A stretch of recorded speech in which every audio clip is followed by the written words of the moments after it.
All right, everybody. Ladies and gentlemen, this is Inside the Music with Sarah Russ. Usually you'll hear me on Thursdays, 5 to 6, but we have a special event today. We've got the one. Uh-oh. We've got the only. Oh, no. The exclusive. The exclusive. Rick the Temp Campanelli. Oh, man, what an introduction. Thank you, Russ. Sarah Russ, yeah. Holy smokes. Yeah, man. Honor to be here. The man, the myth, the legend. I can't tell you. Every time I would tell people, it's like, I'm going to have Rick. I hope to get Rick on. Yeah. They go, you mean Rick the Temp? Rick the Temp. And I'm like, I can't shake that handle, can I? You can't. No. It's gonna be on my gravestone. Here lies Rick the Temp. I'm pretty sure that will be on there. I'm going to tell my wife, let's put that on there just for jokes. You know, here lies Rick the Temp. His last name is actually Campanelli. He does have one, yeah. No, that handle stuck. I won that contest, and that handle stuck. So I want to congratulate you. Yeah. On winning that contest? Yeah, exactly. It's been a couple years. It's been 30 years. Yeah. I will say, for those listening who don't know, do you want to do a quick, who the heck is Rick the Temp? Let's do it. Who is Rick the Temp? Well, I grew up loving music, and when this beautiful station called MuchMusic launched in the summer of '84, well, I was addicted to the music video. Sure. Sure, there were music video programs prior to MuchMusic, but MuchMusic was this 24-hour. It was the nation's music station. It Absolutely. was a magical place. I'm sure some people remember. Yeah. It's been gone for a while, and may it rest in peace. But is it gone? Or is it just gone? It's been gone so long. It's been gone.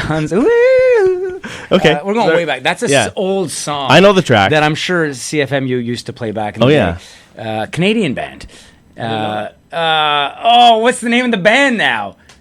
I'm sure somebody knows. If you know, you can call into the station, ask Rick the Temp what the name of that song is. But tell him rather. I was a religious follower of MuchMusic and everything they did. Not just what the VJs did, not just the videos that they were introducing to us young Canadians, but every single thing they did. It was a movement for me back in the mid-80s, actually. So fast forward to the early 90s, they had these contests to work there for the summertime. And as an avid fan of the place, like, who doesn't want to spend 2 months, July and August, working there? So I entered the contest in 93. And the contest was just for, like, basically an internship. To be an intern. Yeah. It was actually, I had lunch with the guy who started the contest. He worked for Paramount Pictures. Back in 1993, there was a movie called The Temp. And the promo with MuchMusic was, well, let's find our own temp to work at MuchMusic for the summer. So I entered in 93, didn't win, because I didn't really put much into my entry back then. But in 94, I thought, you know what? If you win this contest, because you win a car, you win money, you get to work at MuchMusic, you win a place to stay in downtown Toronto for July and August of that summer, whatever year it was. So I thought, I'm going to invest a lot more into my entry. And I remember I was writing my final exams at Brock University, because that's where I went to school, my post-secondary school. But I put my studies on hold. Yeah. Because I thought, this is going to be big. If I can win this contest, it might be big. So I remember it was in my parents' basement in Hamilton. I was in the basement just working on my project, this entry, for a couple weeks in the summer, in April of 1994. I finally finished my entry. It was a huge entry that we'll probably talk about later if you want.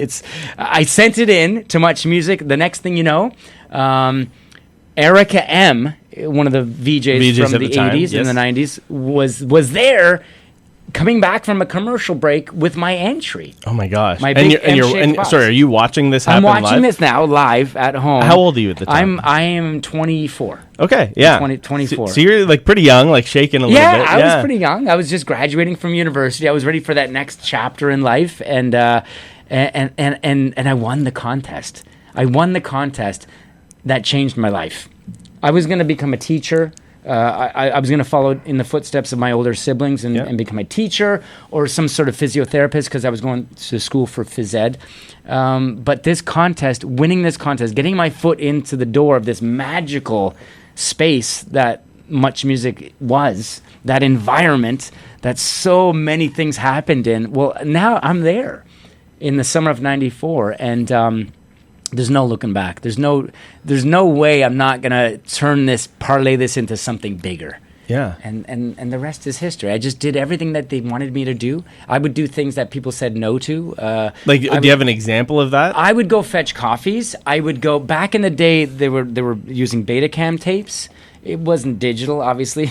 Yeah, you can tell looking back at old footage. It's like yeah, pretty rough. It is. So I remember rewinding those tapes back to the beginning because the videos had to go back to the beginning, to play for the next day or the next time they were playing the videos. I would do anything, clean up around. I remember one of my first jobs too was putting on the backs of the VJs' chairs so they wouldn't mix up their chairs. I would put their names. What was so specific about the chairs? Well, because everyone had different chairs. Some like to recline a bit more. Right. Some like to be straight up. Just like this. how we chose chairs Just today. How we chose chairs today. Chairs Yeah.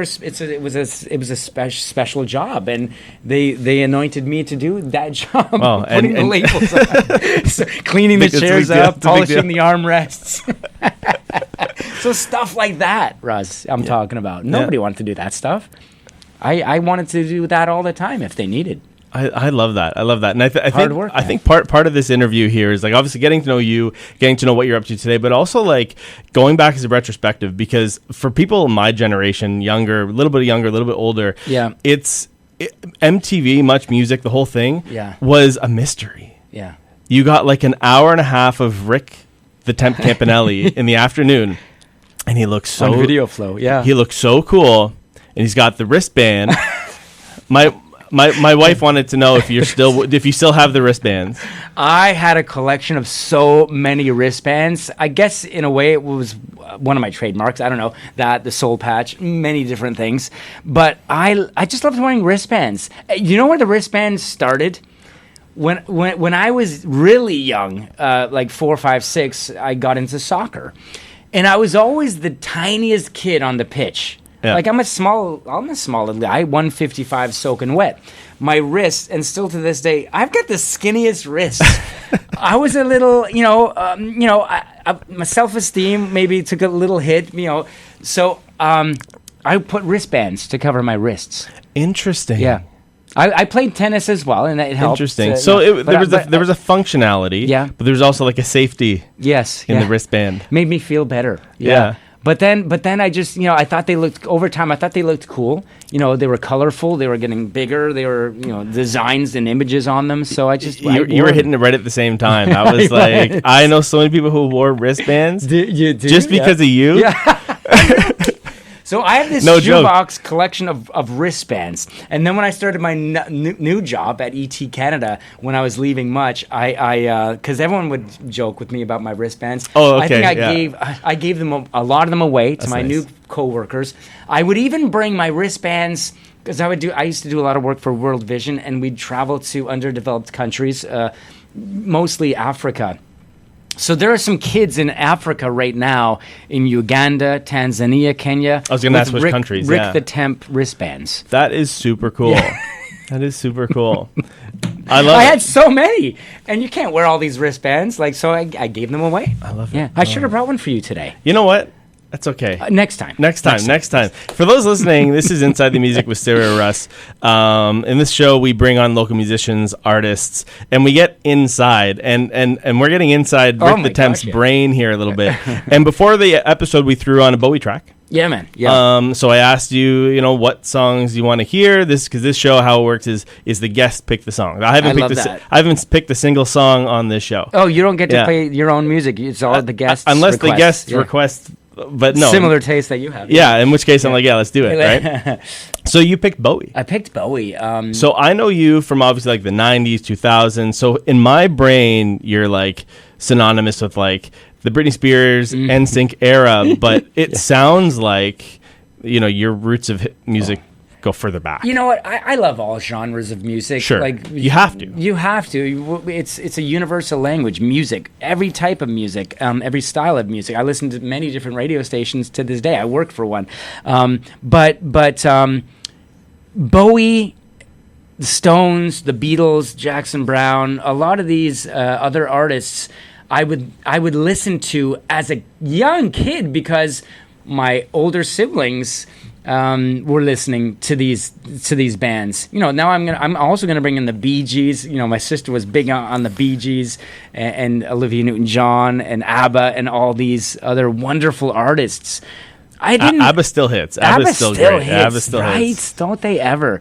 The biggest selling artists, of course, in Sweden, but I think at a time there in the world when they were flying high.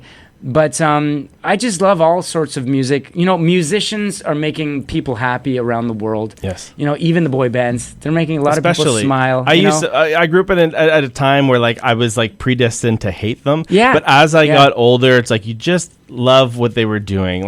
They put together great product. They're great performers, great entertainers. Yeah. And I'm sure they saved lots of lives along the way. They made a lot of young people smile and happy, because they traveled the world and they brought their show to those fans, So I was a little bit of the same way like you, Russ, back in the day. But as you get older, you realize the magic that music does have on people. Any kind of music, So never hate what artists are trying to do. Always love, because they're bringing the love to the masses. But getting back to Bowie, and all those bands, it was my older siblings and my parents. My parents would listen to all the greats on a radio station. Was CKOC and CHML in Hamilton back in the day, and we'd always, if we weren't at home listening to it, we'd be in the car listening to those stations, because we all played soccer. My parents would always be driving us to our soccer games or soccer practices, and on the radio, was full blast on one of those stations, and we were singing along. So I was inspired, and I got into music because of my family members. And I fell in love with it because my family members always had it on in the background. Yeah, and I love it. So you could really see it when you were interviewing. You could tell that you just lived and breathed it. I really did. It was beautiful. Back in the day, I really, even before getting onto Much, as a teenager in my early 20s, I just wanted to see as many shows as possible. I would save up my money. I would work those jobs that you did as a student in the summertime, and all that money would go to seeing bands, artists, concerts. That's what I was into. And then moving to Toronto and working in Toronto, it was every night of the week. Well, especially coming from Hamilton, which is a cool city in itself. You go to Toronto, especially at that age, it just blows up. It blows up, man. It's like Hamilton times 100. The bands you can see, the artists you can see, because all artists are coming to Toronto. All artists were coming to Much Music, and I was in heaven. Do you have, is there an interview from those days that stands out to you?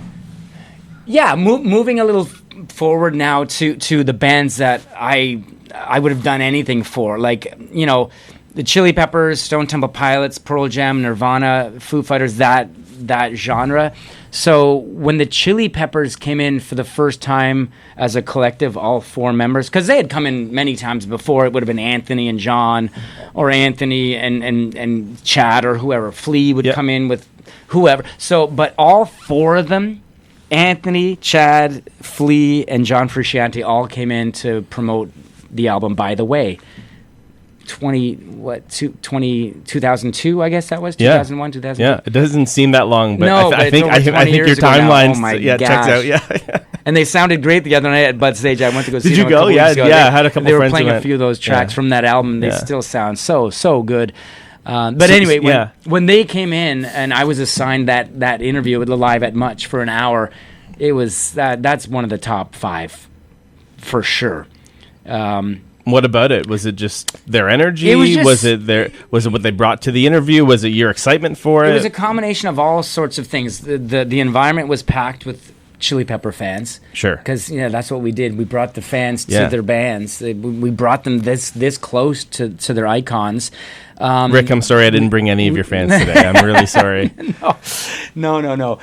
I never had fans. They were Much Music fans. They were fans of music, and to see them in the Much environment on a daily basis, it was a special thing. Yeah.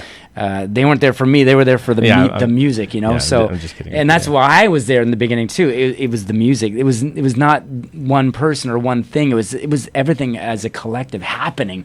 It was a well-oiled machine. But yeah, the Chili Peppers, they just let loose. They had fun. We're joking around. Anthony and I remember joking around for a few minutes at least. We're going back and forth with that. You know, the people get to ask their own questions to the band. You know, so that was very cool. It was all Chili Peppers for that whole hour, and you know. It didn't happen every day with Alive at Much, so it wasn't often that we did that. But whenever those special shows happened, you know, it was a an special honor. energy. It was in an the honor room. to be there, Yeah. and as host, of course, as well. I love it. I think like what you did back then was really again like so impactful for people my generation. And when I look back at I'm the same way, Russ, as you say that, because what Steve Anthony, what Erica M, what Master T, what Michael absolutely. Williams, what they were doing in the mid 80s to the early 90s, and then just before I got there, they were impacting my life. I was watching them do their thing. Sure, it was about the music videos, but it was also about watching the VJs and what they were up to. So they had an impact on Rick's teenage years too, a big impact. Yeah, and honestly, like if I think about it, like a lot of the reason I want to do a show like this is like watching people like yourself. It's like really exciting to get into it. And what I love about CFMU is like, you know, we met Jamie just a minute ago, the director I'm sorry, here. I called him Danny. Jamie, Sorry. that's okay. Sorry, Jamie. Shout out Jamie. Sorry. If you're listening. I heard Danny. See, that's what happens when you go to all those rock concerts. Yeah. Stand right beside the speaker and not wear earplugs. See, bad hearing these days. Okay, so it's Jamie. Sorry, yeah, Jamie did it. Jamie did it. And literally, like he lets me do whatever I want here. It's that reminds me of the good old days at Much. So that's my next question. Yeah. Is like it feels like if you watch old clips on Much, it feels loose. We got away with anything we wanted to get away with. And you watch videos now, like of back then. It's like, is it different now? Like, is it tighter? Are there more scripts? Was it like? Oh, was it definitely. Was it totally improvised? Like, can you give us a before and after? Like, what's going on right now? Well, we used to call it guerrilla style. We get out there. We'd hear the 3, 2, 1 count, and we would improv off the cuff, spontaneous. We had a rundown of what we were doing and what videos we were throwing to, but we got to talk about whatever we wanted to about that band, about that video, about that music director, about where they shot that video. Like all of that stuff we knew because we knew it. We loved it and we wanted to talk about it. Yeah. We would do our homework. It was like doing homework, right? Like, but I want to do that. Back in school, you know, you're forced to do that homework. You're not into it as a student, but this is the homework that I wanted to do. I wanted to learn as much as I could about Green Day. How were you able to do that back then? Pre-internet. That's right. How were you doing it? Yeah, that's a good question. I subscribed to Rolling Stone, Alternative Press, all the music magazines. Yeah. Back in the day that you could. And you'd read the interview or the article on it. Well, I would read previous interviews and articles. I'd watch all of their videos. I'd watch previous interviews. Yeah, you're right, because there was no Googling anything back then. Prepping for this interview, Rick, was really easy. You're everywhere. No, not back then. It was tough, but you had to go down those cracks to figure out and find out what you were going to talk about. You had to do the investigative journalism because you had to track things down. So it was your responsibility. If you were queued up to be like, you're interviewing the Chili Peppers. Oh yeah. It's not like okay, here's what.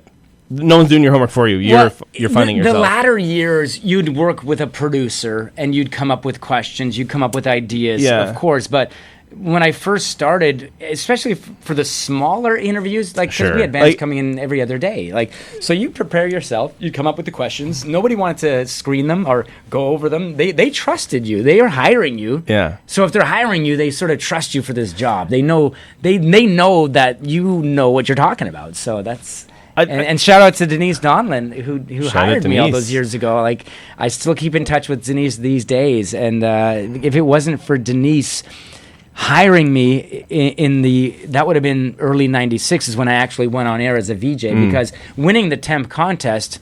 You're not a VJ. You're just there as the behind the scenes. So you weren't even on air for 2 years. A year and a half. I didn't know that. It took me a year and a half to really prove to them and show them that I was capable of being the VJ that they were looking for. Early 1996, February of 1996 was my first shift on air. Do you remember the feeling that first time you were on air? The feeling was incredible. I had been on air live with Steve before and Master T giving away contest stuff. So you were kind of like a secondary, yeah. But because I was in the promo department at that time. But being on air as a VJ and having your 3-hour video flow shift, it was incredible. I was so nervous. Sure. I was so uncomfortable because I'm a phys ed grad. I don't know TV. I know music for sure. I can talk a good game. But being in front of this camera, the crew of people, the director, the PA, they're all there. Was it live? It was always live. Yeah. Always live, yeah. But I love live. I do too. There's nothing like live. I went to a show called ET Canada afterwards. Yeah. It was the total opposite. The total opposite. Yeah. Keep talking. Yeah. Sorry. Yeah. I'm just going to check the camera. Yeah, you check the camera. So ET Canada was total opposite. So at MuchMusic, I'm wearing hats backwards. I got baggy shorts on, oversized jerseys. And then at ET Canada, they're putting me in 3-piece suits, Italian leather shoes, no more hats. My hair's slicked back. Okay, so I have a question. And there's teleprompters everywhere. Okay, yeah. So for those that don't know, who if you haven't guessed who we're talking to Rick Campanelli, Rick the Temp, who started in MuchMusic, for those that don't know.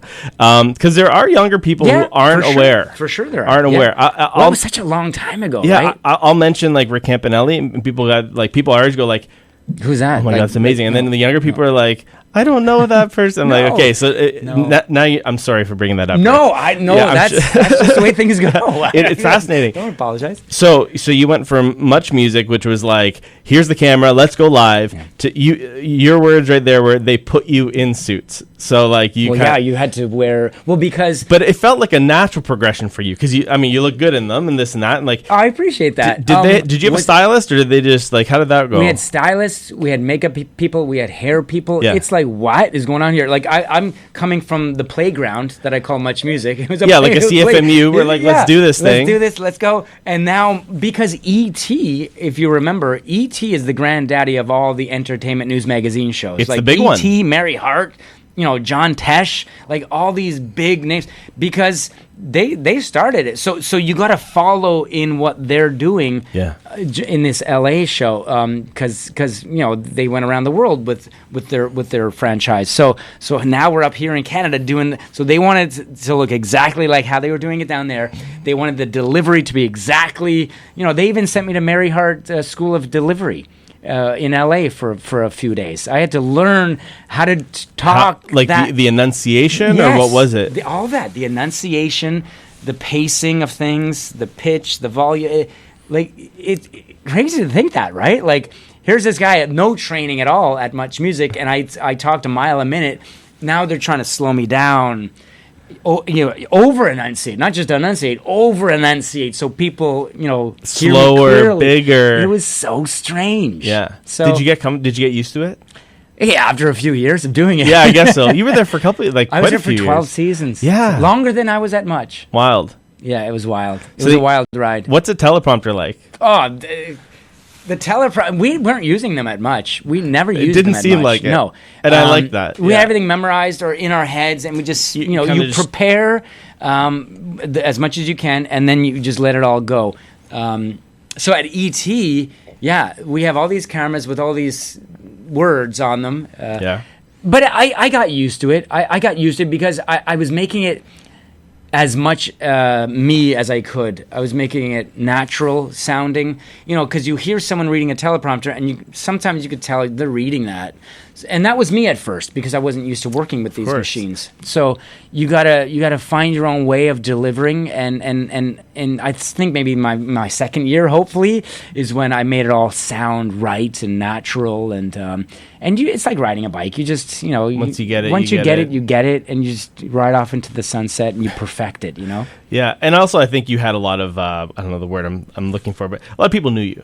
So you had that like trust in brand in a way. Like people, Rick's going to be on it. We all know Rick from, and we all kind of like grew up with you into ET Canada. I guess, but funny you say that, Russ, because I would run into people when I started at ET, people that would watch MuchMusic, and they'd say, well, I missed you on MuchMusic. What are you doing these days? People didn't make that transition, that jump over to ET because it wasn't their thing. It's a different segment. It's a different thing altogether. People are in the music. They want the music videos. Well, ET is It's still a little bit music, of course, but it's everything now, right? So maybe it wasn't their cup of tea, but that's where I was. That's where I went to. It was an honor because I got plucked by the executive producer at the time, saying. I remember meeting him. We were at a hotel near the studio. The studio was north of downtown. Yeah. MuchMusic was right downtown, in the heart of it all. This studio was North York. Yeah. It's like now I got to travel north of this. In North. So, but I met him in a hotel there, and I remember having a Caesar with him, and he says, "I like the way you work on red carpets," because I was doing some red carpets towards the end at Much. And I like your style. He was telling me all these things that he liked about me, and he said, we need you for this entertainment show. We can't tell you what the show is right now because we're still working on rights to get the name. And but once I found out it was E.T. Entertainment Tonight, that's pretty exciting. Let's get this going. Yeah. I was pumped. Yeah. And now? I was sad to leave Much, of course, because that's the only thing I knew. So but I was grateful to start another chapter. Yeah, because I was thinking about this too, reflecting on it. Like with popular culture, especially with like MuchMusic, like there's an age shelf life. Yeah, right. You don't want to be the guy who's there. Well, I mean, you could be. Well, I had a baby. I was having a family at the time, and you don't have babies. You can't be a VJ and have babies. They are so young. They could be young. Yeah, kids, yeah. right? Even like I have kids who come on. Like I call them kids who come on this show. Yeah. And it's like we are totally worlds apart, and I'm like, it's cool because we're all in it. We're all Hamilton. It's all cool, right? But it's not like we're talking as like peers.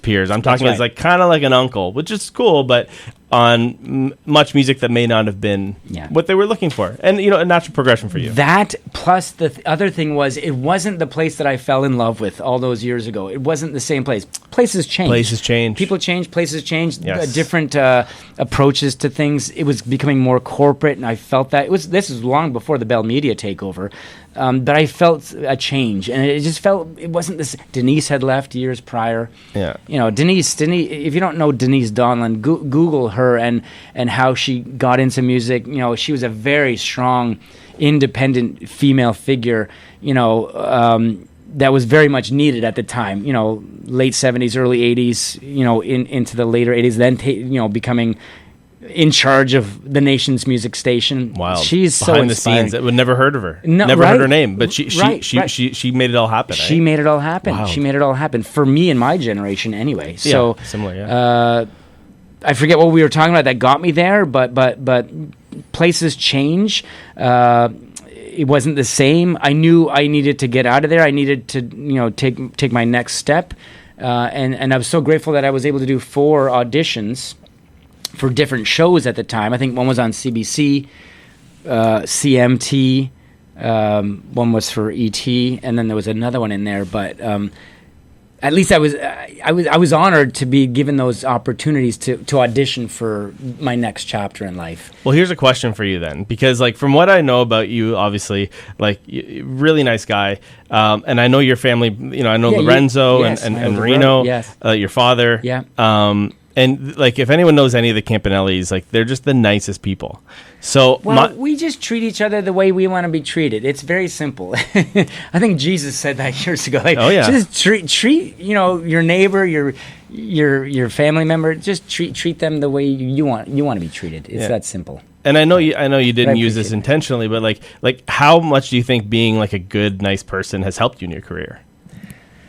Thank you for the compliment. I'm just me. I was raised the right way. I think with great parents. My parents showed me the right way to do things, and my older siblings. I'm grateful. I'm the youngest of 4 kids, so I never knew I was not. Like I was just doing the things. I know it's a weird question because you're just taught doing to do you, them, but right? I was staying away from the wrong things and doing the right things, but. Listen, you definitely catch more bees with honey. You've heard that saying. You got to be nice to other people. You never know when that other person could help you out down the road. I don't know. Like, it's the only way to be. And I always say, always smile. It takes less muscles in your face to smile than to frown. It takes muscles to frown and look nasty. I don't know. I've just been living those things my whole life. I can't remember when it all started, but that's just the way I am. You might have already answered this with this, but I'll ask you this. So your father, I have a quick story.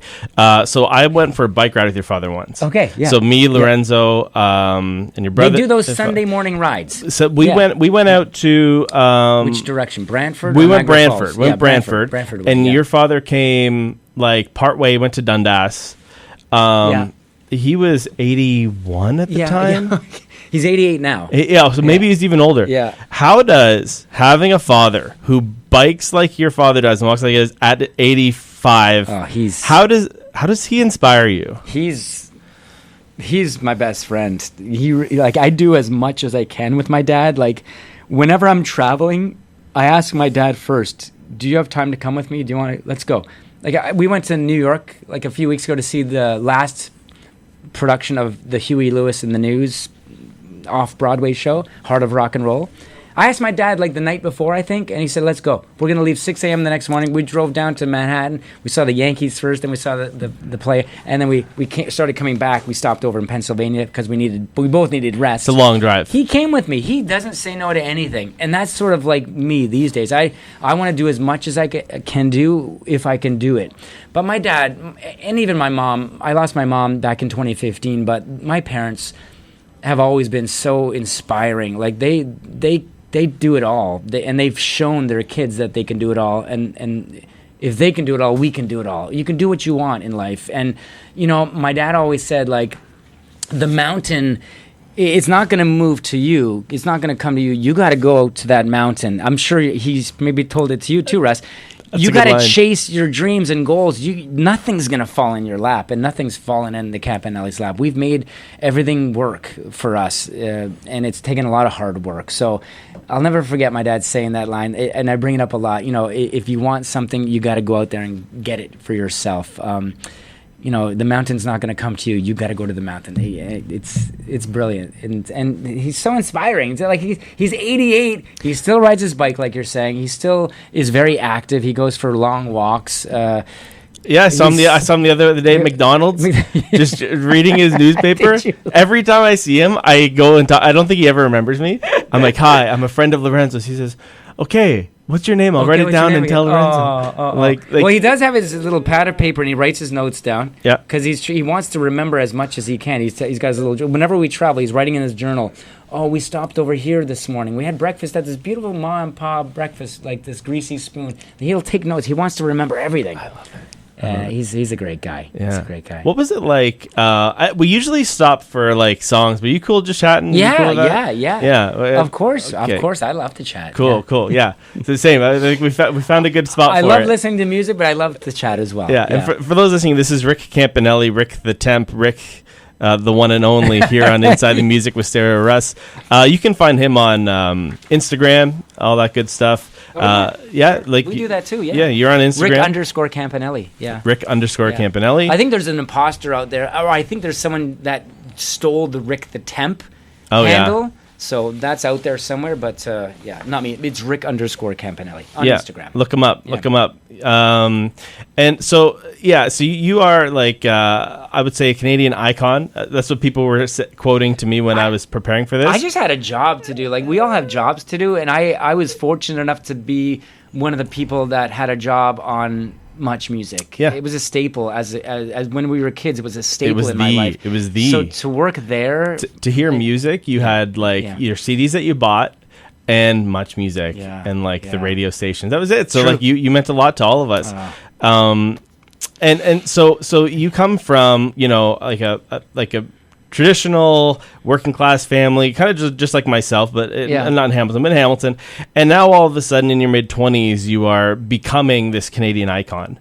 How did your parents I still find that strange when I hear that title, but I'll stop saying it then. No, I'll stop saying it. Are you on the Canadian Walk of Fame yet?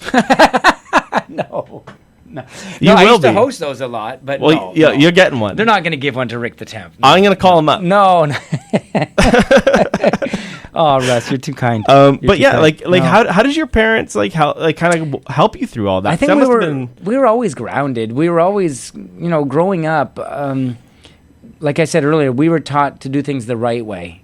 And, we were always grounded. And I always told my whole family, like, I'm going to be starting this job on national television.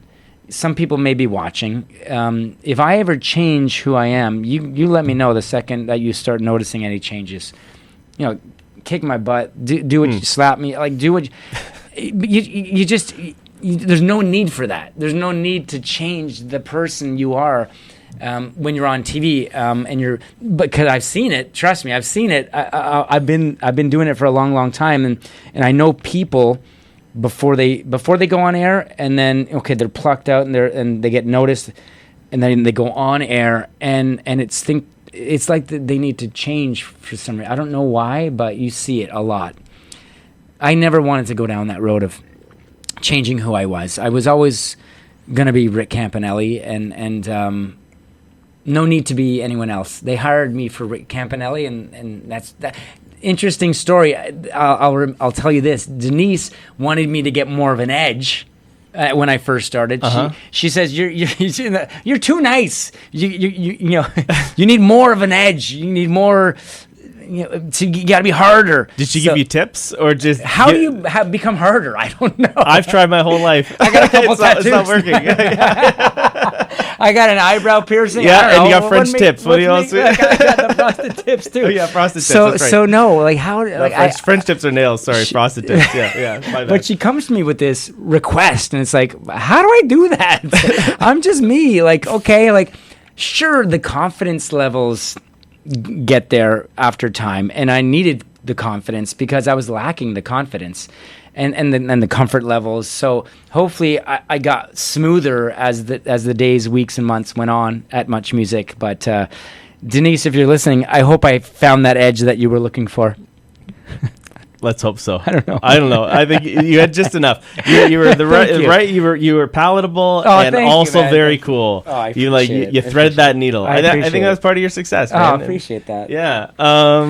So let's talk about now. What's going on? So you're now working at CHFI. I'm at CHFI, Toronto's perfect music mix. Hello. And, hello. We're playing all the grades, the variety from the 80s, 90s, 2K, and today. Yeah. See, I learned that line. I just started. Yeah. No, CHFI. You didn't just start, did you? Well, back on April 1st. I started back in April. Oh, I thought it was a while ago. Oh, congrats. I didn't know Thank you very it was much. so... I love it. I love radio. Listen, my heart is with television, and TV is where I'll always, flock to if there's an opportunity. But doing radio, because when I left, I was doing a little bit of radio when I was with ET. The Edge was owned by Chorus, and ET was. So were you doing a little bit on The Edge? I was on The Edge's morning show for 7 months. Okay. Back in 2016. Meaning you were the host, or you were just kind of supporting it? I was with Fearless Fred and Mel. Yeah. So the three of us were doing the morning show, which was a ton of fun. That was basically my first stab at radio. I did some volunteer stuff for Chin Radio in Toronto, trying to give back to the Italian community. Every Friday we volunteered. It was fun. But my first paid gig as a radio person was The Edge, and I was doing it at the same time as ET. But my days got to be so long and exhausting. I had to say goodbye to The Edge. What time did you have to wake up for a morning show? Well, that one, because I was still living in the same city, I was getting up at around 4:30. 4:45. That's hard. Yeah, it's hard. And we just had Harrison, who's my youngest. So you had two. Well, Noah, my first is with his mom full time, but I had the two little ones, Jack and Harrison. Yeah. I was sleeping in the living room. We were in a little shoebox in downtown Toronto. We were trying to make it all work, but staying at ET Canada some nights until 5:36 at night, and then having to get up at 4:45 every morning to do The Edge, I just had to let one go, and I stayed with ET, of course. But then, the next year, I got let go from ET in 2017, so I wish I had known that. I would have stayed with radio. Long story short, I did another stint at Z1035 in Toronto, the morning show, and I made that last 13 months, which was huge for me, because, again, now I'm getting up at 3:30 every morning, to prepare for a morning show, and it takes a toll on your body. I couldn't imagine. Yeah, like, you got to go to bed at like 7 p.m. I was going to bed at like, 7 p.m. At this point, I'm living in Aldershot. I'm in Burlington right now. And you got a young family. Got a young family. I can't watch any sports at night, and I love sports. Well, because, and then your brain's on at like 10 p.m. And, like, you can't just shut it off and go to sleep. You can't do that. Right? I couldn't do that. And you can't go halfway through a game and be like... I can't watch half of a game. I need to watch the whole game. So I had to let that opportunity go as well. After 13 months, I had to say goodbye there. And then, I've been doing the freelance thing here and there, a little bit of TV sometimes.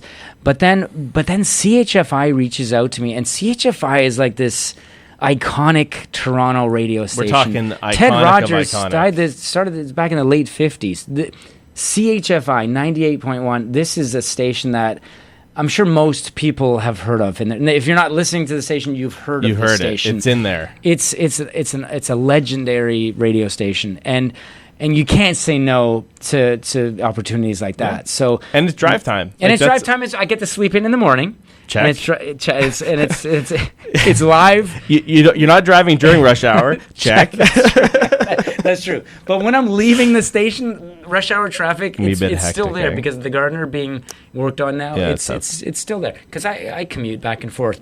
I said to myself I would never do the commute ever again because I was doing it for the first 2 years at MuchMusic. Yeah. I got into a serious car accident on the QEW, and I said, you know what, I got to live in the same city as I'm working in.